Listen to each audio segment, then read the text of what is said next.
સ્વામિનારાયણ.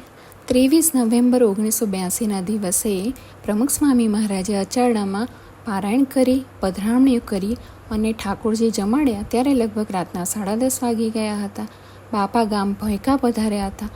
એ જ ગામમાં રહેતા અજીતસિંહે સ્વામીશ્રીને પધરામણી પધારે એવી વિનંતી કરી. સ્વામીશ્રી ત્યારે જમતા હતા તો કહે, ચાલો અત્યારે જ પધરામણીએ જઈ આવી. એમ કહી ભોજન આટોપી તરત ઊભા થયા. ગામમાં લાઇટ તો હતી નહીં, છતાં સ્વામીશ્રી ગામમાં નીકળ્યા. બાપુના ઘરે રસ્તામાં જ્યારે ચાલતા પધાર્યા ત્યારે અંધારામાં ગામની ઉભરાયેલી ગટરના કાદવના ખાબોચિયામાં સ્વામીશ્રીનો પગ પડ્યો અને તેમની એક મોજડી તેમાં ફસાઈ ગઈ.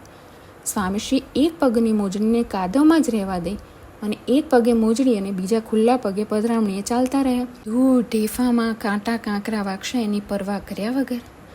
પેટ્રોમેક્સના અજવાળે અજીતસિંહના ઘરે સ્વામીશ્રી એક પગમાં રહેલી મોજડી કાઢતા હતા ત્યારે સૌનું ધ્યાન ગયું. પૂછ્યું, બીજી મોજડી ક્યાં?